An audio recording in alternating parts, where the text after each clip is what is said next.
Pigeons, hindi lang sila basta ibon. Sila ay mga atleta, kaibigan, at bahagi ng kasaysayan. Ako si Jaime Lim at welcome sa Pigeon Talk 101. Para ipadala sa kanila. Capacity. Capacity is mga 1,000 to 1,500 na ibon din. Well, Mahirap na ba mag-ship papuntang Roas? Kasi dati noon, pag nagpapadala ako kay Tudor, Hindi, ang airport to sinasabay airport lang, eh. sinasabay lang namin sa sa tracking. Oo. So ang ginagawa ko kasi ipapalalamog ko doon sa tracking. Tapos nasa unan lang siya ng ng driver. Oo. minsan mainit Hindi po, naka-aircon naman po siya.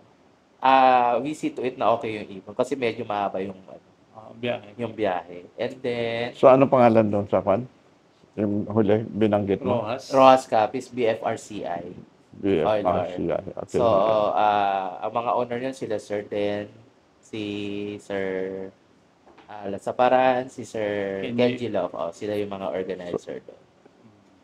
Tapos, S1. S1 family. So far, nag-start na ng training sila ngayon.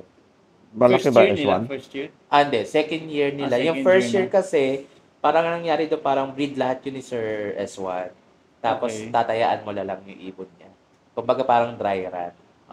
Tapos may mga ini-invite siya na tayaan yung mamimili ka kung ano or sila na sa'yo, magbibigay ng Ito na-delay na derby. Second. start na po. Start na. Opo, yung ngayon po, yung second season po, yun po yung mga members po yung nagpasok na ng mga ibon. So, sa ngayon po, ang nakita kong ibon nasa 600 plus. And then, nag-start na sila ng road training, parang kahapon yata, isang araw, 5 kilometers. And then, after ng S1, ano pa ba? Hindi ko nabanggit. JNP, OLR. JNP. Saan yan? Sa Zambales. Subic, Zambales din. So far, Capacity. ang capacity po nila sa 2,000 birds din po. RMC tuloy pa? No, Yes, RMC tuloy po. Season 11 na sila. So, Marami na nagdala sa'yo? RMC, mga nasa, I think mga 2 to 300 plus na yata. Ang ibon ngayon. Parang ganun yata. Excellence wala na. Wala na po, excellence. And then, Ano pinakamarami bukod dun sa mga ibang puno na si Alegre.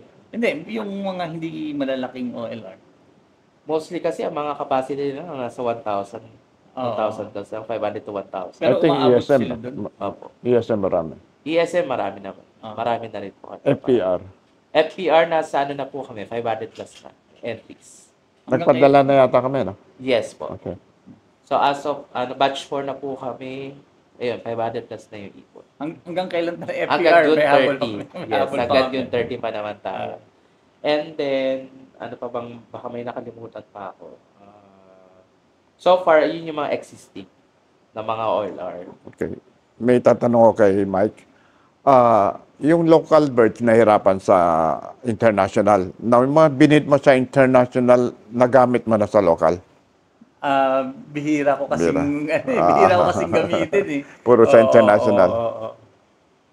Yung usual na bloodline na ginagamit ko sa One Love Race International, nagdala ako dito eh. Yan. Okay. Wow! Patingin na natin kay Sir Jaime Lim kung anong masasabi niya sa ibon. From Ito abroad? Auction from abroad? Ito yung mismong kapatid nung aking 14th ace bird. Yan. Alam mo yung 14H bird mo? Naiyala kami ni Miguel. Gusto na sabi naman. Actually, yung 14th ace bird na yun, the year before, may 14th ace bird ako sa Thailand Master. Kapatid din niya yun. Tapos number 80 ng 600 kilometers. Kapatid din niya yun.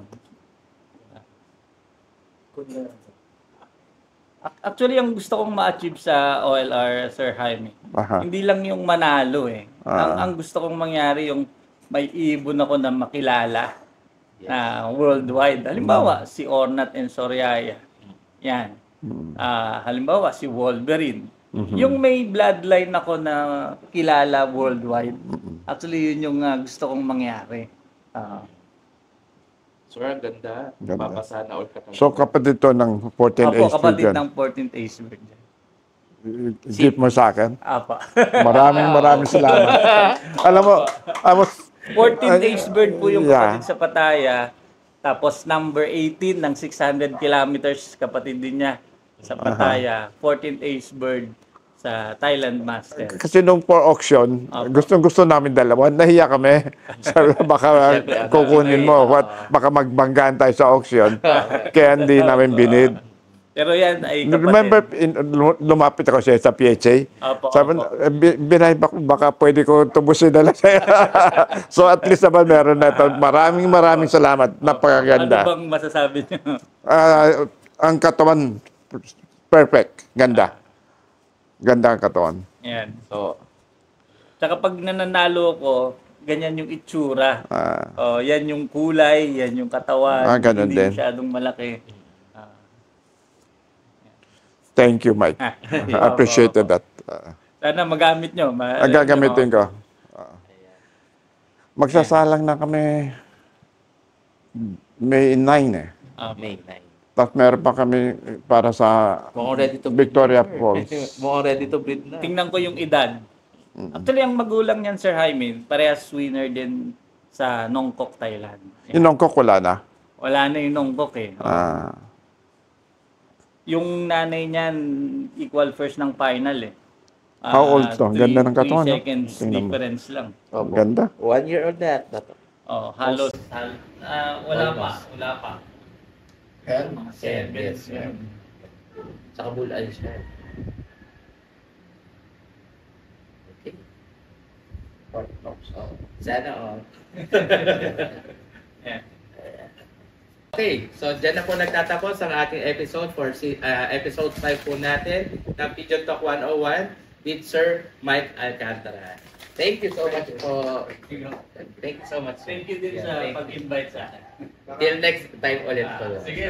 Baka may save lang siya. Sir, baka meron kayo yung gusto i-flag na account or mga bibisitahin sa inyong ano? Actually, yun nga, yung vlog namin kasi hindi para dumami yung views namin. Yeah. Yung vlog namin is to market our pigeons kasi we believe na nagpasok naman kami ng magagandang ibon sa Pinas. Yes, then invite them all na mag-join sa mga international OLR. Oo, tapos yung mga gusto sumali ng international OLR, ngayon, coordinator ako ng Thailand Master and PAMOK.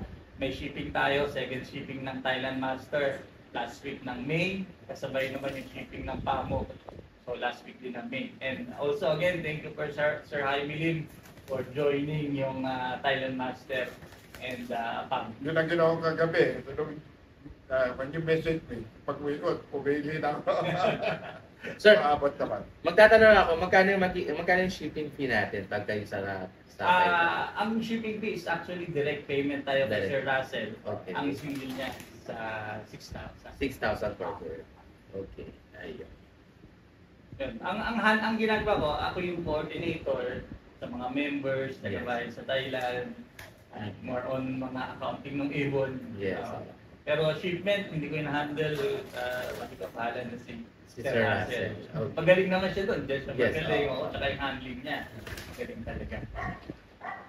Okay. Pigeons, hindi lang sila basta ibon. Sila ay mga atleta, kaibigan, at bahagi ng kasaysayan. Ako si Jaime Lim at welcome sa Pigeon Talk 101.